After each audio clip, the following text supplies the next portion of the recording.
caso do pastor Mirim, o que rolou? Será que foi persuasão, influência, manipulação? Quem está certo nessa história? O que está acontecendo? Vamos fazer uma análise técnica rápida somente sobre o que aconteceu e técnicas de persuasão utilizadas ou não nesse ambiente. Então, uma análise ali comportamental e técnica com base na psicologia social, com base também em técnicas de persuasão, de manipulação. Vamos pensar um pouco que também isso aqui não é nenhum tipo de julgamento, não. Isso aqui é apenas uma análise técnica, a gente não sabe o que aconteceu, a gente sabe apenas o que foi divulgado aí, o que está sendo divulgado por todo mundo. Vamos fazer uma análise sobre isso. O que geralmente acontece nesses grupos sociais, todos os grupos, você tem uma certa influência ali dentro, sim. Você tem influência tanto para o bem quanto para o mal, vocês sabem disso. Você sabe que diversas experiências que você já teve na vida, seja em grupos mais fechados, menores, né, grupos maiores, seja universidade, seja igreja, escola, trabalho, você já passou por situações em que você viu que pessoas estavam influenciando outras pessoas para o mal. Porque muitas vezes a gente enxerga quando é para o mal, mas para o bem a gente não enxerga, né? Às vezes uma pessoa influencia ali para melhorar as coisas, também acontece isso, e ela acaba melhorando um grupo. Mas o que mais aparece são influências negativas, né?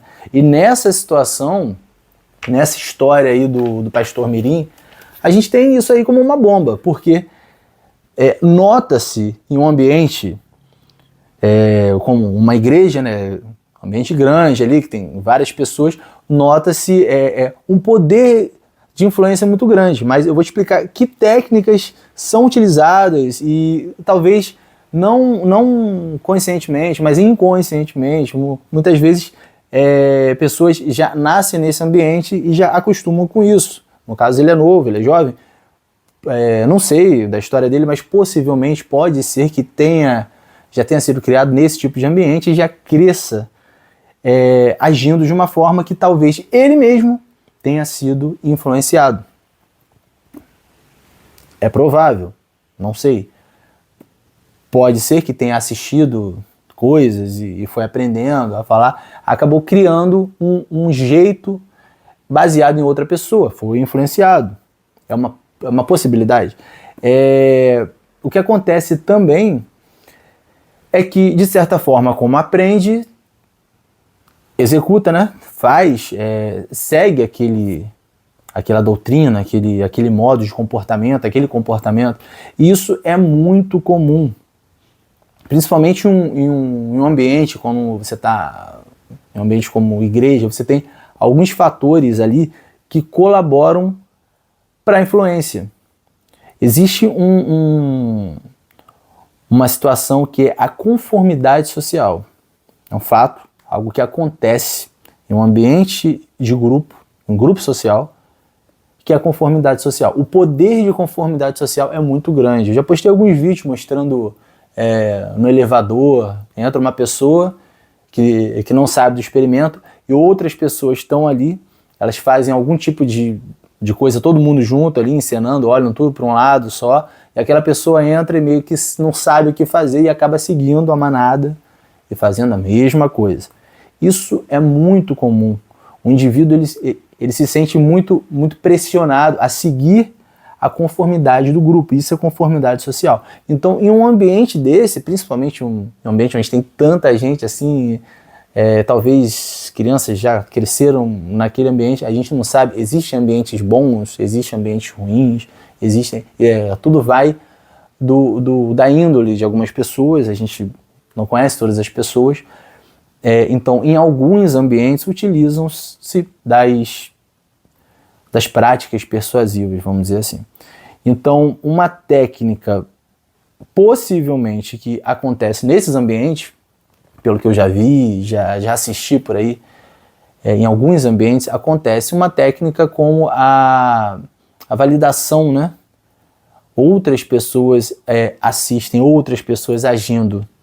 Pessoas assistem outras agindo de uma forma, e isso já foi muito debatido em vídeos aí pela internet, encenação. Pessoas assistem outras e acabam fazendo o mesmo por pressão do grupo. Acabam agindo da mesma forma por pressão social. Por isso que eu vi muitos comentários falando, mas como que as pessoas agem assim? Como que tem certa atitude? Como que dão dinheiro e tal? Isso acontece porque em um ambiente social as pessoas sentem-se pressionadas a agir conforme outras pessoas. Principalmente porque ninguém gosta de ser um estranho no ninho. Você está em um meio ali, é muito difícil você agir de uma forma diferente. Outra situação, práticas persuasivas são utilizadas em locais assim, isso aí já é uma prática comum. Práticas como, vamos voltar lá na filosofia de Aristóteles, ele falava sobre patos, etos e logos, que são os pilares ali da retórica persuasiva, né? Escrito por ele. Ele, no caso, e esses 3 pilares, o patos significa ali a emoção. Imagine a emoção sendo como atributos de comunicação que utilizam a emoção para reforçar alguma mensagem persuasiva. Um sentimento, música, qualquer coisa que apele para a emoção, isso ajuda na persuasão. Então começa a refletir os ambientes que você já frequentou, talvez iguais a um ambiente religioso ou não, que utilizam esse tipo de prática e começa a refletir o que você acha sobre isso, se você já passou alguma situação que você se sentiu emocionado. E isso ajudou que você entrasse em um tipo de, eu não vou dizer transe, mas eu vou dizer um tipo de sentimento diferente, que você não entendeu e depois você assistiu em algum lugar e você não estava lá para você ter aquele mesmo sentimento. Continuando, tem o logos e tem o ethos. Logos seria a lógica, o apelo da lógica, você comparar situações, em tal lugar acontece dessa forma, então aqui também acontece dessa forma, são apelos que são utilizados também. Se antigamente, na história, que está escrito que era assim, então hoje em dia também tem que ser assim. Isso é uma comparação lógica com base na psicologia, com base na retórica de Aristóteles, no caso do logos. E tem o ethos, que seria a base de autoridade. Imagine algo escrito ali, que tem uma autoridade, está escrito, né? Tem a parte da ética também, mas aquilo ali serve como referência de autoridade para confirmar, né? Para reforçar a persuasão, a influência. Começa a refletir situações que você já ouviu falar, que alguma coisa estava escrita ali. Isso é para reforçar. É claro que não querendo dizer que está errado ou está certo. Depende do uso que você faz. Exemplo. Eu posso citar aqui o professor Philip Zimbardo. Ele fez um experimento na Universidade de Stanford, que foi a prisão de Stanford, com alguns alunos, né? Ele separou os alunos lá de alguns cursos, psicologia e tal, e separou que um grupo era policial e outro grupo era detento, né? Prisioneiros ali. Alguns carcereiros e outros prisioneiros. Fez uma prisão em uma área lá isolada da universidade e levaram a sério isso. Levaram a sério. Fizeram uma coisa que eles tiveram que assinar um termo. Tudo aconteceu que eles foram até... Os prisioneiros foram levados por viaturas de casa. Foi uma coisa bem feita. Então entrou na mente da galera e depois de um tempo eles começaram a agir conforme o grupo que eles representavam. Os prisioneiros, mesmo se sentindo mal ali naquele ambiente, eles poderiam sair, mas eles assinaram um termo ali, mas eles se identificaram com aquelas pessoas que estavam com eles ali e eles começaram a fazer o quê? A segurar a onda. Não, eu vou ficar até o final, eu vou ficar porque o pessoal está ficando, eu estou aqui também, eu faço parte desse grupo. Por outro lado, os carcereiros, né, os policiais, eles fizeram, acabaram pegando um jeito agressivo nesse ambiente. Então, existem vídeos gravados antigamente, né, de uma forma mais antiga ali, a imagem não tão boa, mas existem vídeos que mostram, você pode pesquisar aí, prisão de Stanford, vídeos que mostram como que era, agressões, tal, algumas situações que levavam ao extremo durante a madrugada, apenas em um experimento.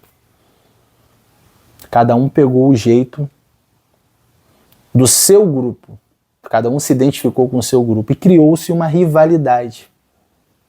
Foi algo que aconteceu e que teve que ser interrompido, ia durar um número de dias aí, foi interrompido antes, justamente por essa situação, pela característica que cada grupo teve e pelo problema que gerou. Duas coisas eu fiz durante essa história. Primeiro, eu citei o professor Zimbardo, então eu falei da autoridade, eu estou me referenciando a algo que aconteceu, que foi um experimento, né, que aconteceu em uma universidade, então eu estou reforçando essa história. Você entendeu isso, entendeu que ele é uma autoridade e que ele fez esse experimento, então que isso pode acontecer. Quando eu digo que algo está escrito em algum local, que tem uma referência, eu estou reforçando a autoridade. E outra coisa que a gente pode tirar dessa história também é a questão da conformidade social. Quando você está em um grupo, dentro de um ambiente social, você está sujeito a fazer o que o grupo faz, o que o grupo manda, para você se identificar com o grupo, tanto para o bem quanto para o mal. Pode ser o mal também. Você pode fazer as duas coisas. Por isso, tenha muito cuidado. Em todo grupo que você tiver inserido, tenha cuidado. Procure não ceder à conformidade social. Procure refletir, ver se as práticas do grupo estão dentro da sua moral, da sua ética, da sua visão de moral e ética. Né? E outra questão também é a desindividualização. Dentro de uma situação de conformidade social, quando o indivíduo se comporta conforme o grupo, para que seja aceito pelo grupo, some o indivíduo. É o que a gente chama de desindividualização. Ele acaba perdendo as características de indivíduo e ganhando as características de grupo. E isso é perigoso, porque ele acaba dentro de uma situação que ele toma atitudes que não são mais dele, e sim do grupo.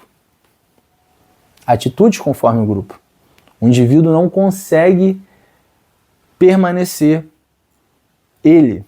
E isso às vezes pode acontecer com você, mesmo você indo contra no começo, depois de um tempo você começa, nossa, você nem percebe, mas você já tomou, já está com jeito daquele grupo. Isso é aos poucos, mas isso acontece e é muito fácil, Então,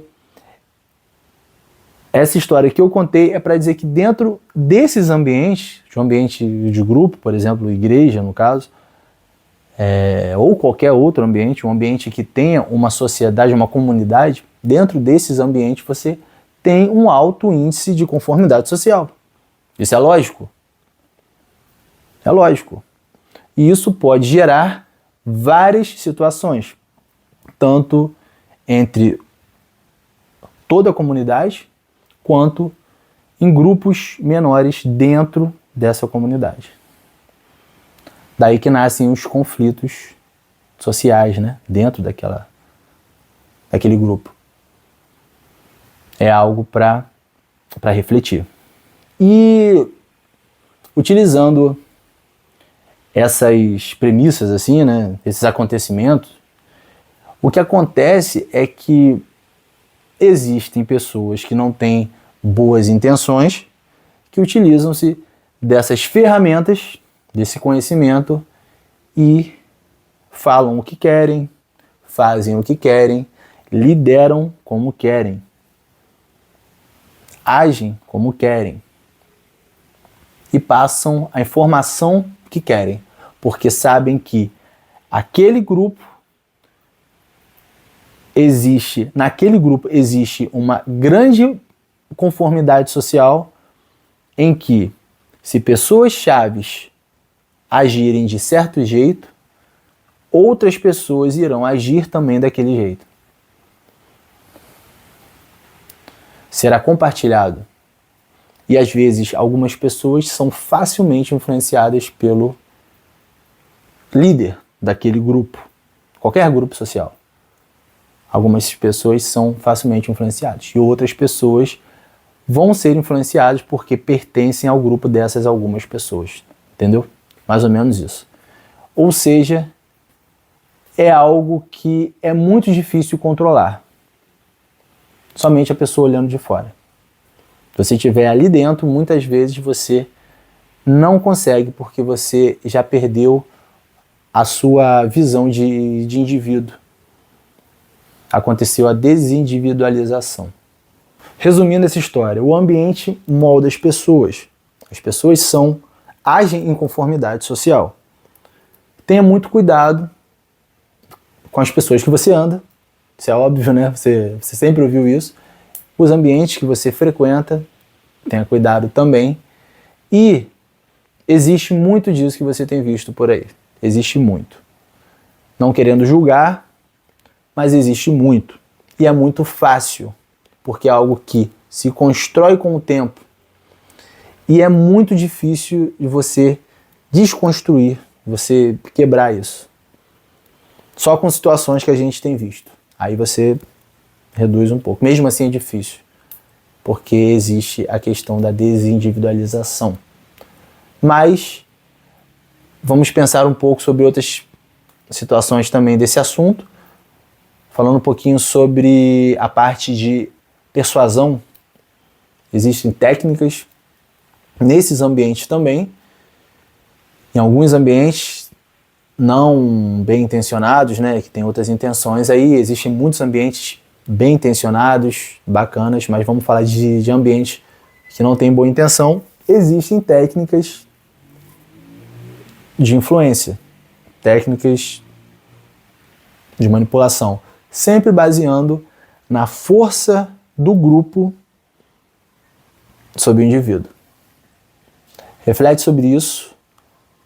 Talvez em algum outro vídeo a gente fale mais sobre esse assunto, se surgir mais alguma coisa bacana que a gente consiga identificar. Pensa um pouco sobre essa situação e fica muito ligado nos ambientes que você frequenta, nos grupos que você participa, e cuidado para você não agir conforme o grupo contra alguma pessoa específica, ou para não fazerem isso com você. Fica ligado, um abraço, até a próxima e seja mais estratégico.